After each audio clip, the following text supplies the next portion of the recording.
সন্তানের মুখে মুখে তর্কের স্বভাব পরিবর্তন আনতে ৫ পরামর্শ। আপনার সন্তান অনেক সময় বড়দের মুখে মুখে তর্ক করে থাকে, কড়া ভাষায় জবাব দিয়ে থাকে, যা ভবিষ্যতে তার ক্ষতি হতে পারে। তাই অবাধ্য সন্তানকেও সঠিক পথে চালনা করা সম্ভব। বাবা মায়ের অবাধ্য সন্তান বশে নিয়ে আসতে আমাদের কিছু কৌশলে পরিবর্তন আনতে হবে। কিন্তু বাবা মায়ের যাবতীয় প্রচেষ্টা সত্ত্বেও অনেক সময় সন্তানরা আশানুরূপ ব্যবহার করে না। তারা রুক্ষ ব্যবহার থেকে শুরু করে বড়দের মুখের ওপর পাল্টা জবাব দিয়ে থাকে। ছোটদের মনের কথা ব্যক্ত করার অধিকার রয়েছে, কিন্তু লাগাতার বাবা মায়ের মুখের ওপর কথা বলার প্রবণতা ইতিবাচক নয়, কারণ সঠিক সময়ে সন্তানকে নিয়ন্ত্রণ করতে না পারলে ভবিষ্যতে তার এই স্বভাব নানা সমস্যা সৃষ্টি করবে। সুতরাং এখনই সময় সন্তানের মঙ্গলের জন্য কয়েকটি পদক্ষেপ গ্রহণ করা। চলুন জেনে নেওয়া যাক আপনার সন্তানের স্বভাব পরিবর্তনের ৫ কৌশল।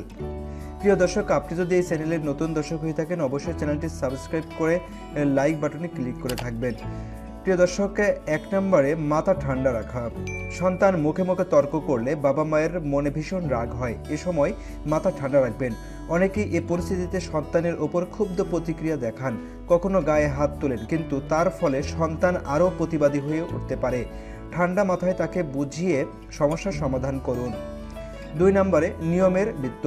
আপনার সন্তানের কি করা উচিত আর কি করা উচিত নয় সেটি বাবা মাকেই তাকে বোঝাতে হবে। তাই স্পষ্টভাবে বড়দের মুখের ওপর কথা বলার নেতিবাচক দিকগুলো তার সামনে তুলে ধরতে হবে।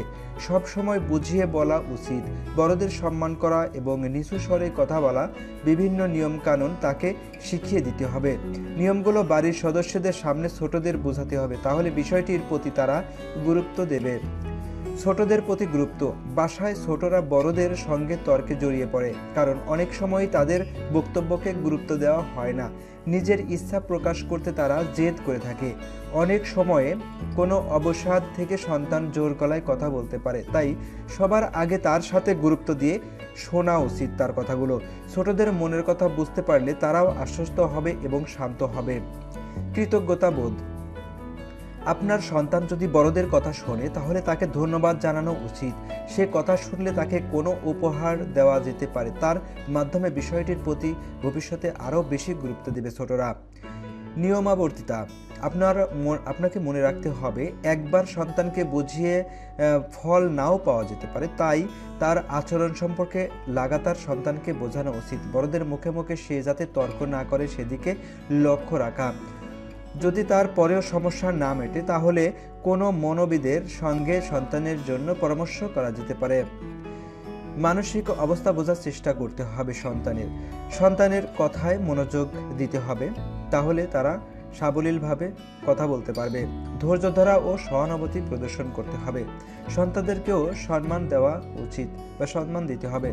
প্রিয় দর্শক, আপনার কোমলমতি সন্তানের সাথে ভালো ব্যবহার করবেন, ভালোভাবে কথা বলবেন। আপনি যেভাবে আচরণ করবেন, তারা কিন্তু সেই আচরণগুলোই শিখবে এবং পরবর্তীতে সেইগুলোই কিন্তু সেইভাবেই কথা বলবে।